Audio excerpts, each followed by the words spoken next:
In this video series, I'm going to share the first of total 6 skill sets required to be successful in the new gen sales and how you can use email marketing automation to get the most of it. Subscribe to my YouTube channel and click on the bell icon to get notified on this video series skill sets required to be successful in the new gen sales. When we look into the previous generation of sales, it looks something like this. You start with prospecting, then diagnosing the problem, presenting the solution, then closing the sales. So now we have to take a very different approach when from the previous generation of sales and move on to the new gen sales. The current gen sales looks something like this: closing, prospecting, presenting, deep diagnosing, negotiating, and execution or implementation. Now you may wonder, how can you close without prospecting first? So the closing which I am talking about here is gaining agreements from your dream client to move from one stage to another stage in the sales process. Without you getting your dream client to agree to invest this time, energy, and provide information to diagnose the problem, look at the solutions you are offering, without you getting those small closures, you don't even have a chance to to get the sales in place. So let's quickly move on and look at the new generation skill sets one by one and how you can sharpen them. So the first skill set is closing. So in this video, I'm going to be talking only about the closing. Now, closing here doesn't mean you are asking for the confirmation from the prospect to accept the proposal and asking for that check. I'm not talking about that big event where you ask for that big fat check. So I'm not talking about either manipulative closing techniques, and I'm not either talking about the high pressure closing techniques. If you want to really understand about the high pressure closing techniques, I suggest that you go and watch this movie called The Boiler Room in your leisure time. So the techniques used in that movie are not relevant to what I'm going to talk here, and I would say that they are unethical and they don't even work they don't work at all, either whether it is in the short term or in the long term. So closing is important, but it has to be done in stages so that your prospect builds trust on you, and you can also easily identify in which stage your prospect is standing right now. So if you had seen this e-commerce sales funnel, you will understand what I'm saying. So let's look at this picture.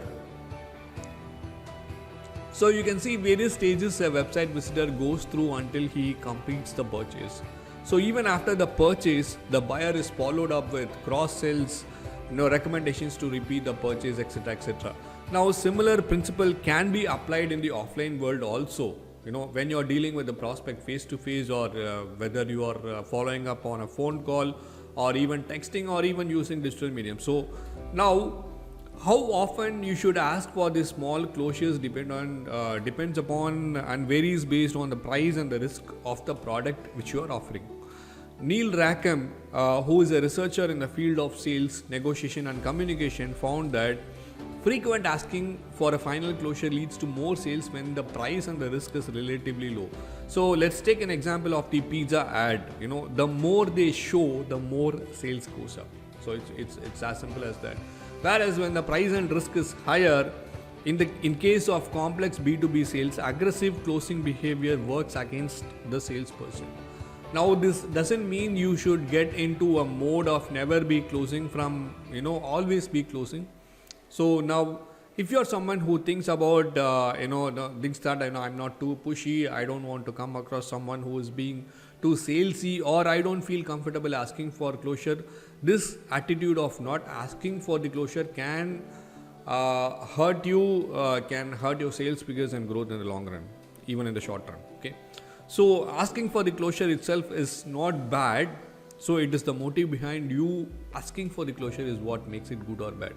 So if you are asking from your client's perspective, the asking is not bad.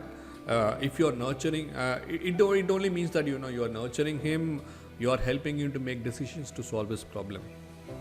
So if you are asking from a self-oriented point of view to achieve your sales targets just for the number's sake or to get your commissions, that makes the asking bad.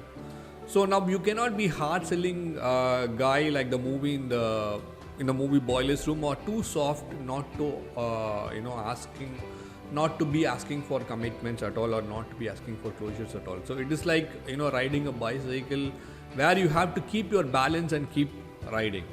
So now there are 10 agreements you have to ask from your prospective clients and stages in order to get to the final closure. So let's go through these 10 agreements which you have to, which you need to get to close a sale. The first agreement or the first closure, that small closure which you need to get from your client is making him to agree to invest his time. This is the first one. The second agreement is, agreeing to explore opportunities unless and until your prospect agrees to explore opportunities, various types of solutions which you're going to provide, the sales process is not moving at all. So that's what I would say. And the third thing is agreeing to build a better future. Now, take an example, if at all he has to move from his existing vendor to you, he has to, really shake the earth and heaven. So because, everything is going smooth for him with his existing vendor, then why should he shift from his existing vendor to you? Okay. So unless and until you offer a better solution, unless and until you offer a better future, so that is not going to happen. So you need to agree to build a better future. Your prospect and you has to agree to build a better future, and agreeing to get associated with you. This is the next agreement. Okay. There might be a lot of people who will be offering the same kind of solutions or the products or the services which you are offering. So why he should get associated with you? That is the next agreement which you need to take from your prospective client or dream client. And agreeing to build consensus. Okay. So agreeing to build consensus. Now your prospective client or dream client has to go inside his company. He has to talk to his stakeholders. He has to talk to his partners. He has to talk to his, people who are indirectly or directly going to get affected by these decision-making processes. So you and your dream client have to arrive onto a consensus that he or she is going to go inside his company and sell your product or services, so that they agree to everyone in their organization agrees to look at your solution. And the next agreement is agreeing to invest time, money and energy. Of course, this we saw in the beginning itself. Agreeing to review the proposed solution. So after all those processes, you might come out with a proposal, and he or she has to agree to look at your solution. And the next thing is, even after looking at, there might be certain concerns. So you and your prospective client your prospective client has to agree to resolve all the concerns. Okay. So there will be challenges. It is not that every solution, every sales goes smoothly. There will be there will be challenges at the implementation stage, even before that also. So both of you have to agree to resolve concerns, and agreeing to decide on the future course of action. So you need to give a clear picture on the plan of action, on the course of action, on the implementation. So both of you has to agree on, this is how things are to be done, things has to be done. So that is going to be there. And agreeing to execute and implement the solutions provided by you. Okay. So in the way you want to, you might feel that, this might not work for him, because he or she doesn't know what or how your solution works. So both of you has to agree that the implementation is going to happen, as per the agreement of both of you have. So in order to move up your prospect up the ladder in every stage, you need to keep creating value.